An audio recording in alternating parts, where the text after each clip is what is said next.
ഇത് മാസ് മോട്ടോഴ്സിൽ നിന്നാണ് ഹീറോ ഹോണ്ടയുടെ പാഷൻ പ്ലസ് വണ്ടി നമ്മൾ വർക്കിന് കയറ്റിയിട്ടുണ്ട്. മെയിനായിട്ട് നമുക്ക് അതിനകത്ത് പറഞ്ഞേക്കണ വർക്ക് എന്ന് പറഞ്ഞാൽ കോൺസെപ്റ്റ് കംപ്ലൈൻറ്റ് പറഞ്ഞിട്ടുണ്ട്. ഗട്ടറിലൊക്കെ ചാടുമ്പോൾ നല്ല രീതിയിൽ അടി കാണിക്കുന്നുണ്ട് കോൺസെപ്റ്റിൻ്റെ ഭാഗത്തുനിന്ന്. പിന്നെ അത് കൂടാതെ പറഞ്ഞേക്കണ കംപ്ലൈൻറ്റ് പറഞ്ഞാൽ മിസ്സിങ് കംപ്ലൈൻറ്റ് പറഞ്ഞിട്ടുണ്ട്. അത് കാർബേറ്ററും അതേപോലെ തന്നെ എയർ ഫിൽറ്റർ പ്ലഗിൻ്റെ ഭാഗം ഒന്ന് ചെക്ക് ചെയ്യേണ്ടതായിട്ടുണ്ട്. പിന്നെ പറഞ്ഞാൽ ബാക്ക് വീലിൻ്റെ ഭാഗത്ത് അതായത് നല്ല രീതിയിൽ ഗ്യാപ്പ് വ്യത്യാസം കാണിക്കുന്നുണ്ട്. അപ്പോൾ അത് നിലവിൽ അതിൻ്റെ ഡിസ്റ്റൻസ് ബുഷ് കംപ്ലൈൻറ്റ് ഉള്ളതുകൊണ്ട് അതിൻ്റെ ഉള്ളിൽ ആ ഗ്യാപ്പ് മെയിൻറ്റെയിൻ ചെയ്യുന്ന ഒരു വാഷ് ഇട്ടിട്ടാണ്. അപ്പോൾ അത് കട്ടി കൂടുതലുള്ള വാഷ് ഇട്ടതുകൊണ്ടാണ് ആ പ്രോബ്ലം വന്നേക്കണേ. അത് നമുക്ക് ക്ലിയർ ചെയ്യാം. വണ്ടി നമ്മൾ വർക്കിൽ കയറ്റി അതിൻ്റെ ബാക്ക് വീല് നമ്മൾ അഴിച്ച് ചെക്ക് ചെയ്യുന്നുണ്ട്. അത് ബ്രേക്ക് വണ്ടി ഓടിച്ച് നോക്കുന്ന സമയത്ത് വണ്ടിക്ക് ബ്രേക്കില്ല, ഒട്ടും ബ്രേക്കില്ലാത്തൊരു സിറ്റുവേഷൻ. അപ്പോൾ ബ്രേക്ക് ലൈൻഡർ നമുക്ക് എന്തെങ്കിലും മാറ്റിയിടണം കേട്ടോ. ഞാൻ ചെയിൻ നല്ല രീതിയിൽ അടി കാണിക്കുന്നുണ്ട്. അപ്പോൾ അത് ചെക്ക് ചെയ്യാൻ വേണ്ടിയിട്ട് അഴിച്ചാണ്. ചെയിൻ തൽക്കാലം ടൈറ്റ് ചെയ്തിടാം. പിന്നെ അതേപോലെ തന്നെ എയർ ഫിൽറ്ററൊക്കെ ജസ്റ്റ് ഒന്ന് ക്ലീൻ ചെയ്യാൻ വേണ്ടി അഴിച്ചാണ്. അതൊന്ന് ക്ലീൻ ചെയ്തിട്ടാൽ മതി.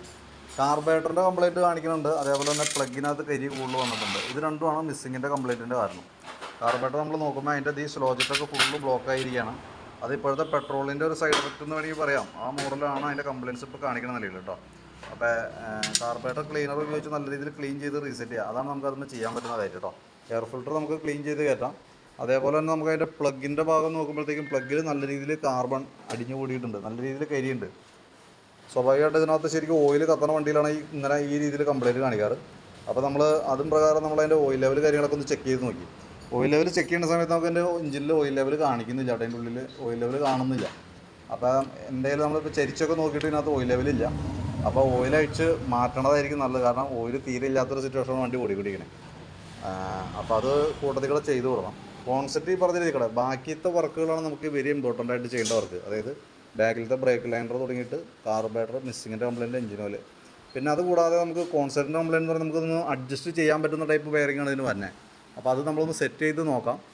പറ്റില്ലെങ്കിൽ നമുക്ക് ഫ്രണ്ട് കോൺസെപ്റ്റ് കൂടി അഴിച്ച് മാറ്റേണ്ടതായിട്ട് വരും. ഈ മോഡലിൻ്റെ പഴയ മോഡലിൻ്റെ അഴിക്കുമ്പോഴുള്ള പ്രോബ്ലം എന്താണെന്ന് വെച്ചാൽ ഒട്ടുമിക്ക വണ്ടികളും അഴിക്കണം. അത് 90% വണ്ടികളിലും ഇതിൻ്റെ ടീ സ്റ്റെമ്മിനകത്തെ സീറ്റിങ് പോയിട്ടുണ്ടാവും.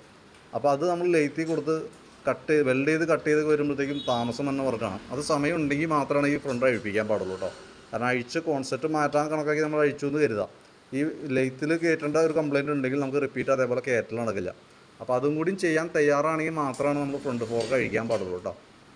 ഈ പഴയ മോഡലിൻ്റെ കോൺസെപ്റ്റ് എന്ന് പറഞ്ഞാൽ ചെറിയ കോൺസെപ്റ്റാണ്, അതുകൊണ്ട് തന്നെ പ്രോബ്ലമാണ്. Latest model Passion Pro model വണ്ടികളൊന്നും അങ്ങനത്തെ കംപ്ലയിൻറ്റ് കാണാറില്ല. അപ്പോൾ ഞാൻ അതിൻ്റെ ഇത്രയും വർക്ക് ചെയ്യുമ്പോൾ ഏകദേശം എത്ര എസ്റ്റിമേറ്റ് വരും നോക്കിയിട്ട് അതിൻ്റെ ഒരു ഡീറ്റെയിൽസ് വാട്സപ്പിലേക്ക് ഇടാം. വീഡിയോ കണ്ടതിന് ശേഷം നോക്കിയിട്ടൊന്ന് റിപ്ലൈ ഇടണം കേട്ടോ.